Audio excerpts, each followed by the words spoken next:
आज बताना चाहता हूं कि देश के गृह मंत्री अमित शाह ने जो यू टर्न लिया है, जो मानी अपनी हार, वो उनकी हार नहीं है। ये छोटे छोटे लोगों की जीत है, ये आपकी जीत है, ये हमारी जीत है। आप लोग हमको सपोर्ट कर रहे हैं और ये हम लोगों की सबकी सामूहिक जीत है। और आज मैं बताना चाहता हूं इस मंच से कि ये जो आशा कार्यकर्ता, उषा कार्यकर्ता, संविदा शिक्षक, आंगनवाड़ी, आउटसोर्स के जो भी लोगों ने, निगम के जो कर्मचारी जो परमानेंट नहीं हो पा रहे, ये लोग भी मजबूती के साथ बिना निराश हुए अपनी अपने उस पर आंदोलन करते रहे, धरने देते रहे। एक दिन ऐसा आएगा, उस हुकूमत आला को इनके घमंड टूटेंगे, उनको झुकना पड़ेगा और हम लोगों की मांगों को मानना पड़ेगा। और मैं बताना चाहता हूं, आज जो हमारे आंदोलन को गुमराह होते ना हम, ये होते मायावती के कारण, ये होते चंद्रशेखर रावण के कारण, ये होते केजरीवाल के कारण। ये नेता खुद तो बनकर बैठ गए, पर जब बात आती है हम लोगों के अधिकार की, तो तब ये चुपचाप मुंह में दही जमा कर बैठ जाते हो।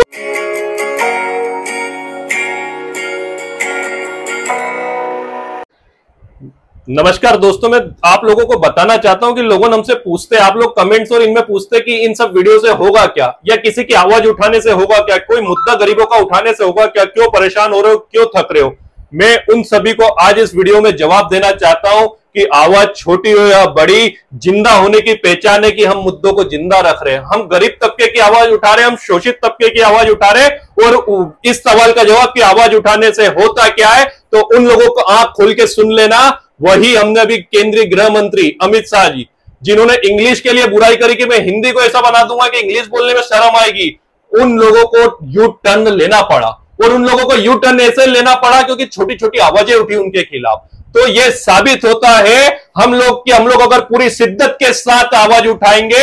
एक शेर, बहुत अच्छा शेर है कि कौन कहता है कि आसमानों में छेद हो नहीं सकता, एक पत्थर तो तबियत से उछालो यारो। तो ऐसे ही जब अमित शाह जैसा इस देश का गृह मंत्री, जो बोला जाता है कि वजीर होता है इस देश का, अगर वो झुक सकता है, वो माफी मांग सकता है, तो मैं मानता हूं कि हम लोग जो आवाजें उठा रहे गरीब शोषित के लिए, संविदा शिक्षक के लिए, आशा कार्यकर्ता के लिए, मजदूरों के लिए, तो एक दिन ऐसा आएगा कि वो वजीर आका को भी हमको झुकना पड़ेगा। सत्ता में जो बैठे प्रधानमंत्री, उनको भी झुकना पड़ेगा हम लोगों की जीत के आगे। और वंचितों के लिए, जिन कानूनों के लिए हम लड़ रहे कि इनको परमानेंट करेंगे, जिन बातों के लिए हम लड़ रहे कि इनको वो करेंगे, हम जिन योजनाओं के लिए हम लड़ रहे कि हमको युद्ध रोकना है। मैं मीडिया को बताना चाहता हूं, इस देश की सबसे गंदगी अगर फैला रखी है तो इस मीडिया ने फैला रखी है और इन अंधभक्तों ने फैला रखी है। जब पाकिस्तान से हमारा युद्ध हो रहा था तो युद्ध होने के फायदे बता दिए, पीओके पे कब्जे के फायदे बता दिए, किसी चैनल ने तो लाहौर पे कब्जा बता दिया, किसी ने वहां कब्जा बता दिया।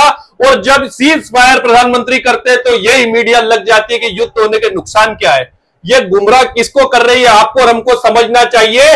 चिट भी इनकी, पट भी इनकी बर्बाद होते हैं तो हम लोग हो जाए। इस युद्ध में नुकसान कितना हुआ उस पर आज तक चर्चा नहीं हुई। इस देश में शिक्षा की हालत क्या, उस पर आज तक चर्चा नहीं हुई। मैं बताना चाहता हूं अमित शाह जी, आपने ये तो मान लिया कि इंग्लिश के बिना इस देश का भविष्य नहीं है या तरक्की नहीं होगी। क्यों माना आप लोगों ने? क्योंकि तुम्हारे पूरे मंत्रालय के सारे बच्चे, कोई लंदन में पढ़ रहा है, कोई ब्रिटेन में पढ़ रहा है, कोई अमेरिका में पढ़ रहा है, तो तुम लोगों को घुटने टेकना पड़े। तुम लोगों की साजिश थी है कि मजदूरों को वापस गुमराह कर दोगे। पर आज मैं बताना चाहता हूं कि ये एजुकेशन की ताकत थी। वो दौर गया कि तुम लोग जो बोल दोगे और हम लोगों को गुमराह कर दोगे। आज का मजदूर, आज का गरीब, आज का शोषित वर्ग हर चीज समझता है, तुम्हारे हर बयान को समझता है और ये जानता है कि तुम जो बोल रहे हो उसके पीछे का काला सच क्या है। तुम्हारे बच्चों को और तुमको पढ़ना विदेशों से, तुमको सीखना आधुनिक चीजें, और हम लोगों पे रोक लगाते हो। तुम लोगों को वहां से सीख कर आना और या बड़ी बड़ी इंडस्ट्री डलवा देनी है अपने बच्चों की, और हम लोगों को मजदूर की तरह उनके वहां पर 8-8 हजार, 10-10 हजार में 12-12 घंटे काम कराना है। तुम लोगों ने परमानेंट कानून खत्म करा क्योंकि तुम्हारे वहां फैक्ट्रियों में हड़ताल नहीं कर पाए।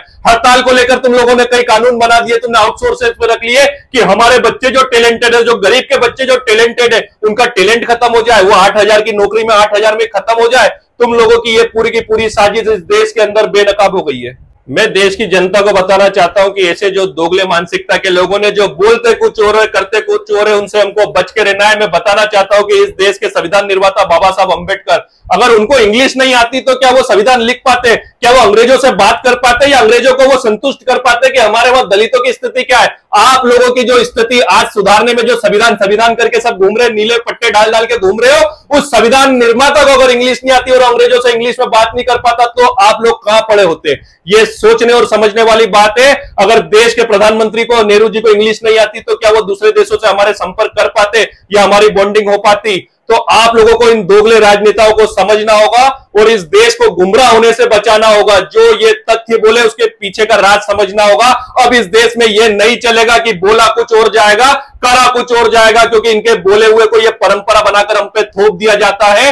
और मैं बताना चाहता हूं, अगर आप लोग हमारी बातों से सहमत है और आपको लगता है कि इन छोटे छोटे प्रयासों से हम बड़े बड़ी कुर्सियां हिला रहे या बड़े बड़े मठाधीशों को हम हिला रहे, तो हम लोगों का और साथ दिए, हम मजबूती से आवाज उठाएंगे। और आज नहीं तो कल मैं आप लोगों से वादा करता हूं कि जो आउटसोर्सेस और ये इन लोगों से मैं सबसे वादा करता हूं, जो आशा उषा कार्यकर्ता जो हमारी बहनें, मैं इन लोगों से आज वादा करता हूं, राखियां होने वाली है, मैं इन लोगों से वादा करता हूं, अगर थोड़ा भी आप हम लोगों का साथ दिया तो 90 दिन वाला परमानेंट का कानून हम लेकर आएंगे। और इसी टेबल से मैं बोल रहा हूं कि वो कानून आते इस देश में खुशहाली होगी, गरीब को रोजगार मिलेगा, आपके बच्चे भी उसी स्कूल में पढ़ पाएंगे और हम लोग इस देश में प्रगति का एक नया इतिहास लिखेंगे।